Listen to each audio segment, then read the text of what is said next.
안녕하세요. 따뜻한 책 한 잔입니다. 건강한 신체와 정신을 유지하기 위해 운동은 필수적이죠. 하지만 바쁜 일상 속에서 꾸준히 운동을 이어가기란 쉽지 않습니다. 시간이 없어서 혹은 피곤해서 귀찮아서 운동을 미루게 되는 경우가 많죠. 백세 건강 주권의 저자 마키타 젠지 교수는 그래서 운동을 따로 시간 내어 하는 것이 아니라 언제 어디서든 할 수 있는 일상 습관으로 만들어야 한다고 강조합니다. 그리고 한 번에 오래 운동하는 것이 어렵다면 생각날 때마다 3분씩 운동하는 것만으로도 충분한 효과를 볼 수 있다고 말했는데요. 물론 30분 이상 운동하는 것이 좋다는 것은 알지만 꾸준한 습관이 잡히지 않았다면 3분 운동을 해 나가는 작업이 좋은 출발점이 될 것입니다. 그렇다면 우리는 어떻게 3분 운동을 실천할 수 있을까요? 지금부터 책 속으로 들어가 보겠습니다. 운동은 딱 3분만 해도 된다. 지금껏 운동하는 습관이 없던 사람이 이제부터 반드시 체력을 단련하겠다고 결심하고 나면 대부분 피트니스 센터에 등록한다. 젊고 활기찬 직원들, 새로 산 멋진 운동복, 요가와 필라테스 같은 다채로운 프로그램. 처음엔 모든 것이 신선하고 새롭게 느껴져서 운동을 오랫동안 지속할 수 있을 것 같은 기분에 사로잡힌다. 하지만 즐겁게 다닐 수 있는 기간도 기껏해야 석 달이면 끝이다. 점점 귀찮아지면서 결국 등록비만 날리는 일이 예사다. 애초에 운동을 좋아하지 않았으니 운동 습관도 없었을 텐데 그런 사람이 피트니스 센터를 열심히 다니는 것 자체가 무리다. 이렇게 운동은 피트니스 센터에 다니는 것으로 생각하면 피트니스 센터에 갈 시간이 없어서 운동을 할 수 없다는 이상한 변명을 하게 된다. 운동은 언제 어디서든 할 수 있는 일상적인 습관으로 삼는 것이 중요하다. 운동 습관이 없는 사람일수록 피트니스 센터 등에 의존하지 않는 편이 좋다. 실제로 언제 어디서든 할 수 있는 간단한 운동만으로도 충분히 유의미한 결과를 얻을 수 있다는 사실이 밝혀졌다. 과거에는 20분 이상 유산소 운동을 하지 않으면 운동을 하는 의미가 없다는 이야기가 있었다. 그러나 이런 낡은 상식이 뒤집히고 있다. 118쪽의 그래프를 살펴보자. 이 그래프는 30분 간격으로 3분 동안 운동했을 때 나타나는 혈당치 변화를 정리한 것이다. 계속 앉아있는 그룹, 30분 간격으로 3분 동안 걷기를 한 그룹, 30분 간격으로 3분 동안 스쿼트를 한 그룹으로 나누어서 비교했을 때 운동을 하면 확실하게 혈당치 상승이 억제된다는 사실을 알 수 있다. 혈당치가 올라가면 당뇨병과 비만, 혈관성 질환에 걸릴 확률이 높아진다. 이 확률을 딱 3분만 부지런히 운동하면 내릴 수 있다.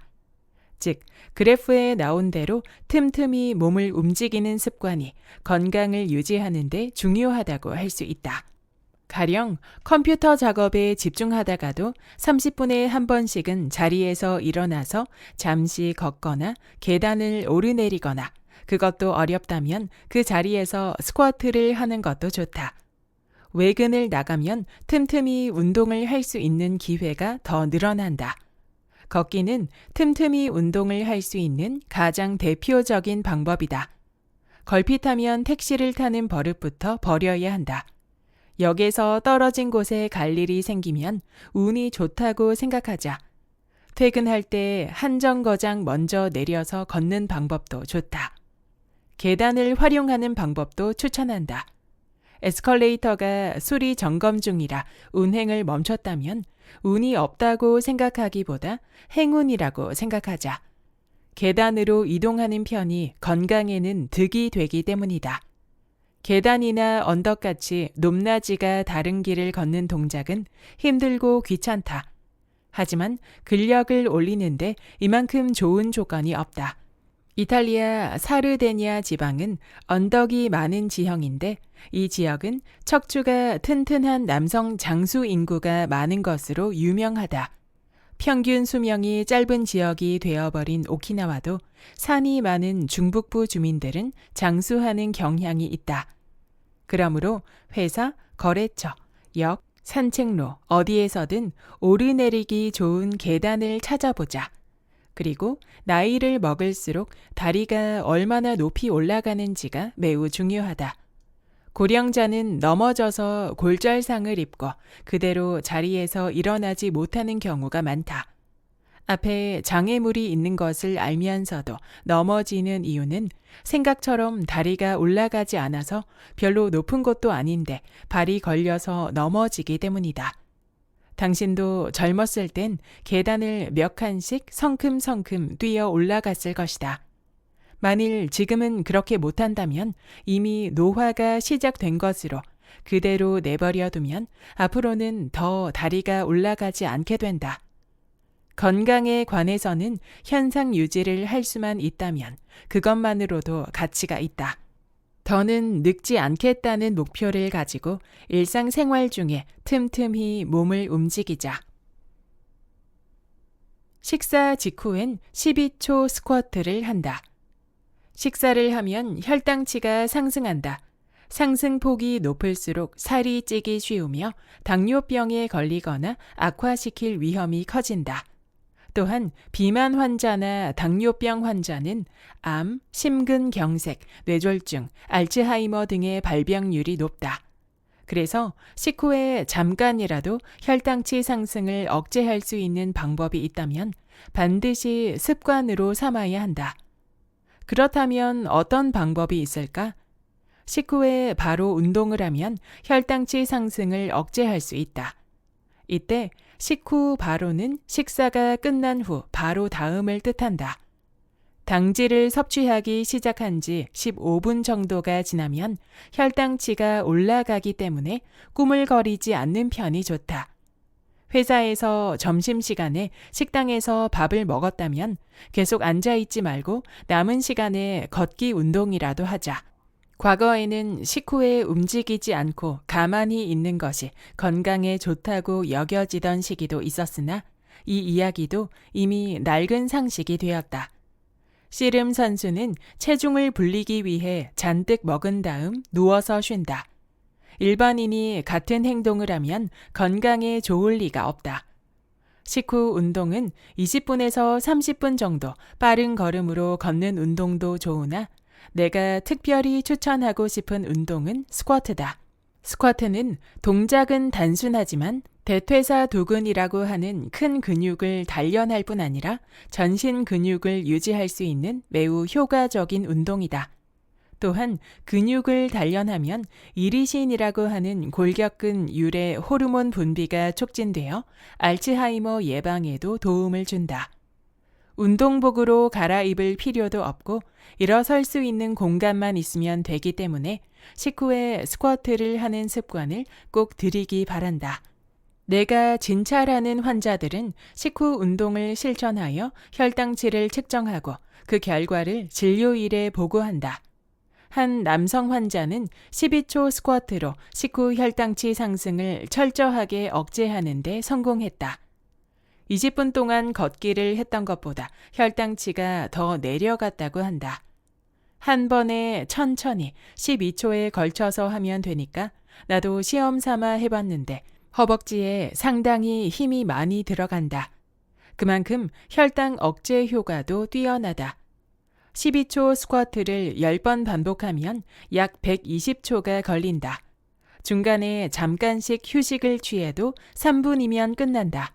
제 아무리 바쁜 사람도 이 정도 시간은 낼 수 있다. 물론 여성이나 고령자라면 무리할 필요는 없다. 12초 스쿼트가 힘들다면 더 짧게 7초 스쿼트를 해보거나 걷기 운동을 해도 좋다. 자신의 운동 능력에 맞춰 조정하면 된다. 스쿼트는 제대로 힘이 들어가는지가 중요한데 조금 힘든 정도로만 해도 효과가 나타난다. 너무 열심히 해서 한 번만에 지쳐서는 의미가 없다. 조금 힘들지만 계속해서 습관으로 삼을 수 있는 적정한 선을 찾아야 한다. 자기 전엔 10분간 스트레칭을 한다. 어깨가 넓다거나 발이 크다거나 하는 등 타고난 골격 형태는 바꿀 수 없다. 불만이 있어도 개성으로 받아들일 수밖에 없다. 그러나 유연성은 다르다. 물론 뼈와 관절의 형태와 모양에 따라 사람마다 움직일 수 있는 범위에 차이가 있기 때문에 원래부터 몸이 유연하거나 뻣뻣한 사람은 있다. 하지만 몸을 움직이지 않으면 점점 더 가용 범위가 좁아지는 부분도 무시할 수 없다. 나이를 먹을수록 몸은 뻣뻣해지기 마련이다. 사회인이 되면 학생 시절처럼 마음껏 운동을 즐길 수 있는 시간이 줄어든다. 그렇다고 이 상태를 방치하면 몸은 점점 더 굳어진다. 나의 클리닉을 찾아오는 환자들 중에 실제 나이보다 더 젊어 보이는 분들에게 비결을 물었더니 매일 스트레칭을 한다는 사람이 꽤 많았다. 어떤 남성은 유연성이 떨어지면 넘어지거나 다칠 위험이 커져서 자신도 그렇고 주변 사람들도 힘들어진다면서 반드시 스트레칭을 하는 이유를 알려주었다. 즉, 매일 스트레칭을 하는 습관은 아무리 나이를 먹어도 자기 몸은 확실하게 관리하는 책임감과 긍정적인 사고에서 비롯된 습관인 것이다. 이런 생각을 하는 사람이니 젊어 보일 수밖에 없다. 실제로 이 남성은 확실히 몸이 유연해서 그런지 진료실에서 보이는 자세 자체가 다르다. 의자에 앉을 때나 일어설 때 동작 하나하나가 경쾌하다. 반대로 몸이 뻣뻣한 사람은 모든 동작에 시간이 걸린다. 그리고 움직이는데 시간이 많이 들어서 움직이지 않게 된다. 움직이지 않으니까 활동 범위가 좁아진다. 활동 범위가 좁아지니까 움직이는데 시간이 더 많이 든다에 악순환에 빠지게 된다. 그렇게 되지 않으려고 나도 매일 스트레칭을 하는 습관을 기르고 있다. 스트레칭은 체온이 높을 때 하면 더 효과가 좋다. 그렇기 때문에 샤워나 목욕 후에 하는 것을 추천한다. 스트레칭을 할 때는 갑자기 강한 힘을 가하거나 반동을 이용하면 안 된다.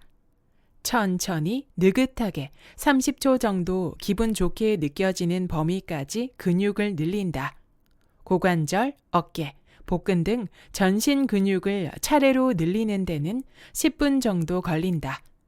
매일 계속하면 확실히 몸을 움직일 수 있는 범위가 늘어났음을 실감할 수 있다. 고관절 활동 범위가 넓어지면 보폭이 커져서 빨리 걸을 수 있다. 다리가 높이 올라가서 발이 어딘가에 걸려서 다칠 우려도 줄어든다. 어깨와 상반신의 활동 범위가 넓어지면 동작이 유연해지고 자세가 곧아져서 젊어 보인다. 스트레칭은 지긋지긋한 어깨 결림과 허리 통증에도 효과적이다. 스트레칭을 하는 데는 특별한 도구가 필요 없다. 간편하지만 그 효과가 대단하므로 자기 전 10분 동안 스트레칭 하는 습관을 들이자. 여기까지 100세 건강주권의 본문 일부였습니다. 오늘 영상에서 소개한 3분 운동은 총 3가지였습니다. 생각날 때마다 3분 동안 걷거나 계단 오르기, 식후에는 3분 동안 스쿼트 하기, 자기 전에는 꼭 전신 스트레칭 하기. 운동을 의무감으로 느끼고 쉽게 습관화하지 못했던 분들에게 이 짧은 운동 습관이 큰 도움이 되리라 생각합니다. 중요한 것은 완벽한 운동이 아니라 작은 움직임이라도 꾸준히 실천하는 것이죠. 운동은 어려운 일이 아니라 건강을 위한 투자라는 걸 기억하고 실천해 보세요. 오늘 소개한 3분 운동을 통해 조금씩 건강을 챙기다 보면 여러분도 더욱 활기차고 건강한 삶을 살 수 있을 것입니다. 구독과 좋아요와 댓글은 큰 힘이 됩니다. 다음 영상에서 만나요.